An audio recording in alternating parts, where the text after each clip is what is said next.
मेरे प्यारे देशवासियों, नमस्कार। देश विदेश में रहने वाले सभी भारतीयों को स्वाधीनता दिवस की हार्दिक शुभकामनाएं। यह दिन हम सभी के लिए अत्यंत हर्ष और उल्लास का दिन है। इस वर्ष के स्वाधीनता दिवस का विशेष महत्व है क्योंकि इसी वर्ष से हम सब अपनी आज़ादी की 75वीं वर्षगांठ के उपलक्ष्य में आज़ादी का अमृत महोत्सव मना रहे हैं। इस ऐतिहासिक अवसर पर आप सभी को बहुत बहुत बधाई। स्वाधीनता दिवस हमारे लिए पराधीनता से मुक्ति का त्यौहार है। कई पीढ़ियों के ज्ञात और अज्ञात स्वतंत्रता सेनानियों के संघर्ष से हमारी आज़ादी का सपना साकार हुआ था। उन सभी ने त्याग व बलिदान के अनूठे उदाहरण प्रस्तुत किए। उनके शौर्य और पराक्रम के बल पर ही आज हम और आप आज़ादी की सांस ले रहे हैं। मैं उन सभी अमर सेनानियों की पावन स्मृति को श्रद्धापूर्वक नमन करता हूँ। अनेक देशों की तरह हमारे राष्ट्र को भी विदेशी हुकूमत के दौरान बहुत अन्याय और अत्याचार सहने पड़े, परंतु भारत की विशेषता यह थी कि गांधी जी के नेतृत्व में हमारा स्वाधीनता आंदोलन सत्य और अहिंसा के सिद्धांतों पर आधारित रहा। उन्होंने तथा अन्य सभी राष्ट्र नायकों ने भारत को औपनिवेशिक शासन से मुक्त करने का मार्ग तो दिखाया ही, साथ ही राष्ट्र के पुनर्निर्माण की रूपरेखा भी प्रस्तुत की। उन्होंने भारतीय जीवन मूल्यों और मानवीय गरिमा को पुनः स्थापित करने के लिए भी भरपूर प्रयास किए। अपने गणतंत्र की विगत 75 वर्षों की यात्रा पर जब हम नज़र डालते हैं तो हमें यह गर्व होता है कि हमने प्रगति पथ पर काफ़ी लंबी दूरी तय कर ली है। गांधी जी ने हमें यह सिखाया है कि गलत दिशा में तेज़ी से कदम बढ़ाने से अच्छा है कि सही दिशा में धीरे ही सही लेकिन सधे हुए कदमों से आगे बढ़ा जाए। अनेक परंपराओं से समृद्ध भारत के सबसे बड़े और जीवंत लोकतंत्र की अद्भुत सफलता को विश्व समुदाय सम्मान के साथ देखता है। प्यारे देशवासियों, हाल ही में संपन्न टोक्यो ओलंपिक में हमारे खिलाड़ियों ने अपने शानदार प्रदर्शन से देश का गौरव बढ़ाया है। भारत ने ओलंपिक खेलों में अपनी भागीदारी के 121 वर्षों में सबसे अधिक मेडल जीतने का इतिहास रचा है। हमारी बेटियों ने अनेक बाधाओं को पार करते हुए खेल के मैदानों में विश्व स्तर की उत्कृष्टता हासिल की है। खेल कूद के साथ साथ जीवन के हर क्षेत्र में महिलाओं की भागीदारी और सफलता में युगांतरकारी परिवर्तन हो रहे हैं। उच्च शिक्षण संस्थानों से लेकर सशस्त्र बलों तक, प्रयोगशालाओं से लेकर खेल के मैदानों तक हमारी बेटियां अपनी अलग पहचान बना रही हैं। बेटियों की इस सफलता में मुझे भविष्य के विकसित भारत की झलक दिखाई देती है। मैं हर माता पिता से आग्रह करता हूं कि वे ऐसी होनहार बेटियों के परिवारों से शिक्षा लें और अपनी बेटियों को भी आगे बढ़ने के अवसर प्रदान करें। पिछले साल की तरह महामारी के कारण इस वर्ष भी स्वतंत्रता दिवस समारोह बड़े पैमाने पर नहीं मनाए जा सकेंगे, लेकिन हम सबके हृदय में हरदम भरपूर उत्साह बना हुआ है। हालांकि महामारी की तीव्रता में कमी आई है, लेकिन कोरोना वायरस का प्रभाव अभी समाप्त नहीं हुआ है। इस वर्ष आई महामारी की दूसरी लहर के विनाशकारी प्रभाव से हम अभी तक उबर नहीं पाए हैं। पिछले वर्ष सभी लोगों के असाधारण प्रयासों के बल पर हम संक्रमण के प्रसार पर काबू पाने में सफल रहे थे। हमारे वैज्ञानिकों ने बहुत ही कम समय में वैक्सीन तैयार करने का कठिन काम संपन्न कर लिया। इसलिए इस वर्ष के आरंभ में हम सब विश्वास से भरे हुए थे, क्योंकि हमने इतिहास का सबसे बड़ा टीकाकरण अभियान शुरू कर दिया था। फिर भी कोरोना वायरस के नए रूपों और अन्य अप्रत्याशित कारणों के परिणाम स्वरूप हमें दूसरी लहर का भयावह प्रकोप झेलना पड़ा। मुझे इस बात का गहरा दुख है कि दूसरी लहर में बहुतेरे लोगों की प्राण रक्षा नहीं की जा सकी और बहुत से लोगों को भारी कष्ट सहने पड़े। यह अभूतपूर्व संकट का समय था। मैं पूरे देश की ओर से आप सभी पीड़ित परिवारों के दुख में बराबर का भागीदार हूँ। यह वायरस एक अदृश्य व शक्तिशाली शत्रु है जिसका विज्ञान द्वारा सराहनीय गति के साथ सामना किया जा रहा है। हमें इस बात का संतोष है कि इस महामारी में हमने जितने लोगों की जानें गंवाई हैं उससे अधिक लोगों की प्राण रक्षा कर सके हैं। एक बार फिर हम अपने सामूहिक संकल्प के बल पर ही दूसरी लहर में कमी देख पा रहे हैं। हर तरह के जोखिम उठाते हुए हमारे डॉक्टरों, नर्सों, स्वास्थ्य कर्मियों, प्रशासकों और अन्य कोरोना योद्धाओं के प्रयासों से कोरोना की दूसरी लहर पर काबू पाया जा रहा है। कोविड की दूसरी लहर से हमारी सार्वजनिक स्वास्थ्य सेवाओं के बुनियादी ढांचे पर बहुत दबाव पड़ा है। सच तो यह है कि विकसित अर्थव्यवस्थाओं समेत किसी भी देश का बुनियादी ढांचा इस विकराल संकट का सामना करने में समर्थ सिद्ध नहीं हुआ। हमने स्वास्थ्य व्यवस्था को मजबूत बनाने के लिए युद्ध स्तर पर प्रयास किए।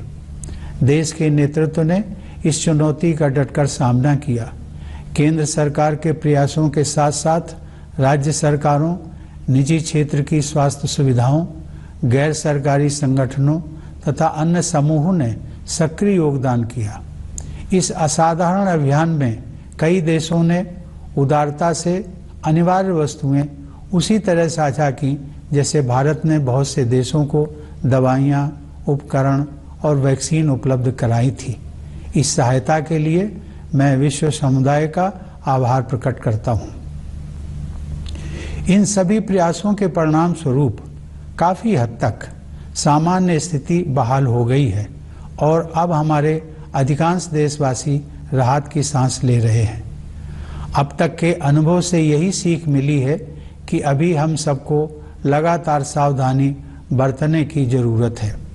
इस समय वैक्सीन हम सबके लिए विज्ञान द्वारा सुलभ कराया गया सर्वोत्तम सुरक्षा कवच है। हमारे देश में चल रहे विश्व के सबसे बड़े टीकाकरण अभियान के तहत अब तक 50 करोड़ से अधिक देशवासियों को वैक्सीन लग चुकी है। मैं सभी देशवासियों से आग्रह करता हूं कि वे प्रोटोकॉल के अनुरूप जल्दी से जल्दी वैक्सीन लगवा लें और दूसरों को भी प्रेरित करें। मेरे प्यारे देशवासियों, इस महामारी का प्रभाव अर्थव्यवस्था के लिए उतना ही विनाशकारी है जितना लोगों के स्वास्थ्य के लिए। सरकार गरीब और निम्न मध्यम वर्ग के लोगों के साथ साथ छोटे और मध्यम उद्योगों की समस्याओं के विषय में भी चिंतित रही है। सरकार उन मजदूरों और उद्यमियों की जरूरतों के प्रति भी संवेदनशील रही है जिन्हें लॉकडाउन और आवागमन पर प्रतिबंधों के कारण कठिनाइयों का सामना करना पड़ा है। उनकी ज़रूरतों को समझते हुए सरकार ने पिछले वर्ष उन्हें राहत प्रदान करने के लिए बहुत से कदम उठाए थे। इस वर्ष भी सरकार ने मई और जून में करीब 80 करोड़ लोगों को अनाज उपलब्ध कराया। अब यह सहायता दीपावली तक के लिए बढ़ा दी गई है। इसके अलावा कोविड से प्रभावित कुछ उद्यमों को प्रोत्साहन देने के लिए सरकार ने हाल ही में 6,28,000 करोड़ रुपए के प्रोत्साहन पैकेज की घोषणा की है। यह तथ्य विशेष रूप से संतोषजनक है कि चिकित्सा सुविधाओं के विस्तार के लिए एक वर्ष की अवधि में ही 23,220 करोड़ रुपए खर्च किए जा रहे हैं। मुझे इस बात की खुशी है कि सभी बाधाओं के बावजूद ग्रामीण क्षेत्रों में विशेष रूप से कृषि के क्षेत्र में बढ़ोतरी जारी रही है। हाल ही में कानपुर देहात जिले में स्थित अपने पैतृक गांव परौख की यात्रा के दौरान मुझे यह देखकर बहुत खुशी हुई कि ग्रामीण क्षेत्रों में लोगों के जीवन को सुगम बनाने के लिए बेहतर इंफ्रास्ट्रक्चर विकसित किया जा रहा है। शहरी और ग्रामीण क्षेत्रों के बीच की मनोवैज्ञानिक दूरी अब पहले की तुलना में काफ़ी कम हो गई है। मूलतः भारत गांव में ही बसता है, इसलिए उन्हें विकास के पैमानों पर पीछे नहीं रहने दिया जा सकता। इसीलिए प्रधानमंत्री किसान सम्मान निधि सहित हमारे किसान भाई बहनों के लिए विशेष अभियानों पर बल दिया जा रहा है। ये सभी प्रयास आत्मनिर्भर भारत की संकल्पना के अनुरूप हैं। हमारी अर्थव्यवस्था में निहित विकास की क्षमता पर दृढ़ विश्वास के साथ सरकार ने रक्षा, स्वास्थ्य, नागरिक उड्डयन, विद्युत तथा अन्य क्षेत्रों में निवेश को और अधिक सरल बनाया है। सरकार द्वारा पर्यावरण के अनुकूल ऊर्जा के नवीकरणीय स्रोतों, विशेष रूप से सौर ऊर्जा को बढ़ावा देने के नवीन प्रयासों की विश्वव्यापी प्रशंसा हो रही है। जब ईज ऑफ डूइंग बिजनेस की रैंकिंग में सुधार होता है, तब उसका सकारात्मक प्रभाव देशवासियों की ईज ऑफ लिविंग पर भी पड़ता है। इसके अलावा जन कल्याण की योजनाओं पर विशेष जोर दिया जा रहा है। उदाहरण के लिए 70,000 करोड़ रुपए की क्रेडिट लिंक्ड सब्सिडी योजना की बदौलत अपना खुद का घर होने का सपना अब साकार हो रहा है। एग्रीकल्चरल मार्केटिंग में किए गए अनेक सुधारों से हमारे अन्नदाता किसान और भी सशक्त होंगे और उन्हें अपने उत्पादों की बेहतर कीमत प्राप्त होगी। सरकार ने प्रत्येक देशवासी की क्षमता को विकसित करने के लिए अनेक कदम उठाए हैं, जिनमें से कुछ का ही उल्लेख मैंने किया है। प्यारे देशवासियों, अब जम्मू कश्मीर में नव जागरण दिखाई दे रहा है। सरकार ने लोकतंत्र और कानून के शासन में विश्वास रखने वाले सभी पक्षों के साथ परामर्श की प्रक्रिया शुरू कर दी है। मैं जम्मू कश्मीर के निवासियों, विशेषकर युवाओं से इस अवसर का लाभ उठाने और लोकतांत्रिक संस्थाओं के माध्यम से अपनी आकांक्षाओं को साकार करने के लिए सक्रिय होने का आग्रह करता हूं। सर्वांगीण विकास के प्रभाव से अंतर्राष्ट्रीय मंच पर भारत का कद ऊंचा हो रहा है। यह बदलाव प्रमुख बहुपक्षीय मंचों पर हमारी प्रभावी भागीदारी में तथा अनेक देशों के साथ हमारे द्विपक्षीय संबंधों को सुदृढ़ बनाने में परिलक्षित हो रहा है। प्यारे देशवासियों, 75 साल पहले जब भारत ने आज़ादी हासिल की थी, तब अनेक लोगों को यह संशय था कि भारत में लोकतंत्र सफल नहीं होगा। ऐसे लोग शायद इस तथ्य से अनभिज्ञ थे कि प्राचीन काल में लोकतंत्र की जड़ें इसी भारत भूमि में पुष्पित पल्लवित हुई थी। आधुनिक युग में भी भारत बिना किसी भेदभाव के सभी वयस्कों को मताधिकार देने में अनेक पश्चिमी देशों से आगे रहा। हमारे राष्ट्र निर्माताओं ने जनता के विवेक में अपनी आस्था व्यक्त की और हम भारत के लोग अपने देश को एक शक्तिशाली लोकतंत्र बनाने में सफल रहे हैं। हमारा लोकतंत्र संसदीय प्रणाली पर आधारित है, अतः संसद हमारे लोकतंत्र का मंदिर है, जहां जनता की सेवा के लिए महत्वपूर्ण मुद्दों पर वाद विवाद, संवाद और निर्णय करने का सर्वोच्च मंच हमें उपलब्ध है। ये सभी देशवासियों के लिए बहुत गर्व की बात है कि हमारे लोकतंत्र का यह मंदिर निकट भविष्य में ही एक नए भवन में स्थापित होने जा रहा है। यह भवन हमारी रीति और नीति को अभिव्यक्त करेगा। इसमें हमारी विरासत के प्रति सम्मान का भाव होगा और साथ ही समकालीन विश्व के साथ कदम मिलाकर चलने की कुशलता का प्रदर्शन भी होगा। स्वतंत्रता की 75वीं वर्षगांठ के अवसर पर इस नए भवन के उद्घाटन को विश्व के सबसे बड़े लोकतंत्र की विकास यात्रा में एक ऐतिहासिक प्रस्थान बिंदु माना जाएगा। सरकार ने इस विशेष वर्ष को स्मरणीय बनाने के लिए कई योजनाओं का शुभारंभ किया है। गगनयान मिशन उन अभियानों में विशेष महत्व रखता है। इस मिशन के तहत भारतीय वायुसेना के कुछ पायलट विदेश में प्रशिक्षण प्राप्त कर रहे हैं।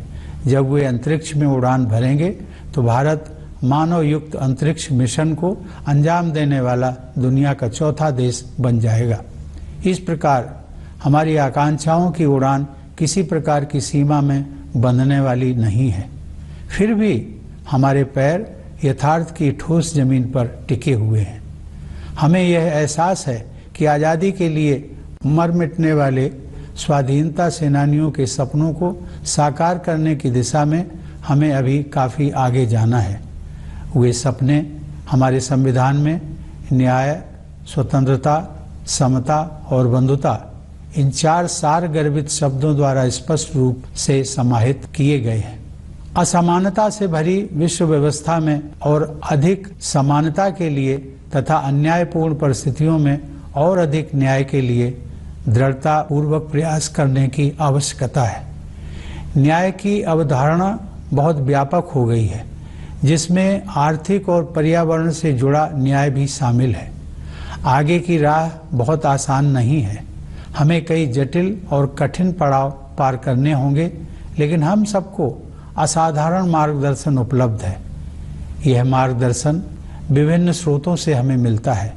सदियों पहले के ऋषि मुनियों से लेकर आधुनिक युग के संतों और राष्ट्र नायकों तक हमारे मार्गदर्शकों की अत्यंत समृद्ध परंपरा की शक्ति हमारे पास है। अनेकता में एकता की भावना के बल पर हम दृढ़ता से एक राष्ट्र के रूप में आगे बढ़ रहे हैं। विरासत में मिली हमारे पूर्वजों की जीवन दृष्टि इस सदी में न केवल हमारे लिए बल्कि पूरे विश्व के लिए सहायक सिद्ध होगी। आधुनिक औद्योगिक सभ्यता ने मानव जाति के सम्मुख गंभीर चुनौतियां खड़ी कर दी हैं। समुद्रों का जल स्तर बढ़ रहा है, ग्लेशियर पिघल रहे हैं और पृथ्वी के तापमान में वृद्धि हो रही है। इस प्रकार जलवायु परिवर्तन की समस्या हमारे जीवन को प्रभावित कर रही है। हमारे लिए गर्व की बात है कि भारत ने न केवल पेरिस जलवायु समझौते का पालन किया है, बल्कि जलवायु की रक्षा के लिए तय की गई प्रतिबद्धता से भी अधिक योगदान कर रहा है। फिर भी मानवता को विश्व स्तर पर अपने तौर तरीके बदलने की सख्त जरूरत है। इसीलिए भारतीय ज्ञान परंपरा की ओर दुनिया का रुझान बढ़ता जा रहा है। ऐसी ज्ञान परंपरा जो वेदों और उपनिषदों के रचनाकारों द्वारा निर्मित की गई, रामायण और महाभारत में वर्णित की गई, भगवान महावीर, भगवान बुद्ध तथा गुरु नानक द्वारा प्रसारित की गई और महात्मा गांधी जैसे लोगों के जीवन में परिलक्षित हुई।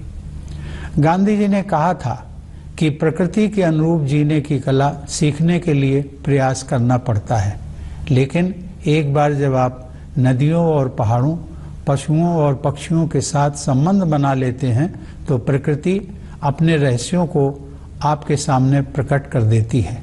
आइए हम संकल्प लें कि गांधी जी के इस संदेश को आत्मसात करेंगे और जिस भारत भूमि पर हम रहते हैं उसके पर्यावरण के संरक्षण के लिए त्याग भी करेंगे। हमारे स्वतंत्रता सेनानियों में देश प्रेम और त्याग की भावना सर्वोपरि थी। उन्होंने अपने हितों की चिंता न करते हुए हर प्रकार की चुनौतियों का सामना किया। मैंने देखा है कि कोरोना के संकट का सामना करने में भी लाखों लोगों ने अपनी परवाह न करते हुए मानवता के प्रति निस्वार्थ भाव से दूसरों के स्वास्थ्य और प्राणों की रक्षा के लिए भारी जोखिम उठाए हैं। ऐसे सभी कोविड योद्धाओं की मैं हृदय से सराहना करता हूँ। अनेक कोविड योद्धाओं को अपनी जान भी गंवानी पड़ी है। मैं उन सब की स्मृति को नमन करता हूँ।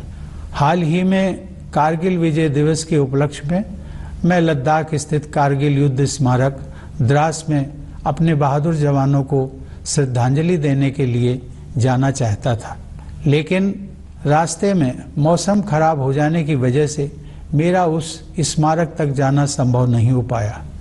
वीर सैनिकों के सम्मान में उस दिन मैंने बारामूला में डैगर वार मेमोरियल पर शहीदों को श्रद्धांजलि अर्पित की। वह मेमोरियल उन सभी सैनिकों की स्मृति में बनाया गया है जिन्होंने अपने कर्तव्य पथ पर सर्वोच्च बलिदान दिया है। उन जाबाज योद्धाओं की वीरता और त्याग की सराहना करते हुए मैंने देखा कि उस युद्ध स्मारक में एक आदर्श वाक्य अंकित है, मेरा हर काम देश के नाम। यह आदर्श वाक्य हम सभी देशवासियों को मंत्र के रूप में आत्मसात कर लेना चाहिए तथा राष्ट्र के विकास के लिए पूरी निष्ठा व समर्पण से कार्य करना चाहिए। मैं चाहूँगा कि राष्ट्र और समाज के हित को सर्वोपरि रखने की इसी भावना के साथ हम सभी देशवासी भारत को प्रगति के पथ पर आगे ले जाने के लिए एकजुट हो जाएं। मेरे प्यारे देशवासियों, मैं विशेष रूप से भारतीय सशस्त्र बलों के वीर जवानों की सराहना करता हूं, जिन्होंने हमारी स्वतंत्रता की रक्षा की है और आवश्यकता पड़ने पर साहस बलिदान भी दिया है। मैं सभी प्रवासी भारतीयों की भी प्रशंसा करता हूं। उन्होंने जिस देश में भी घर बसाया है वहां अपनी मातृभूमि की छवि को उज्जवल बनाए रखा है। मैं एक बार फिर आप सभी को भारत के 75वें स्वतंत्रता दिवस की पूर्व संध्या पर बधाई देता हूं। यह वर्षगांठ मनाते हुए मेरा हृदय सहज ही आज़ादी के शताब्दी वर्ष 2047 के सशक्त, समृद्ध और शांतिपूर्ण भारत की परिकल्पना से भरा हुआ है।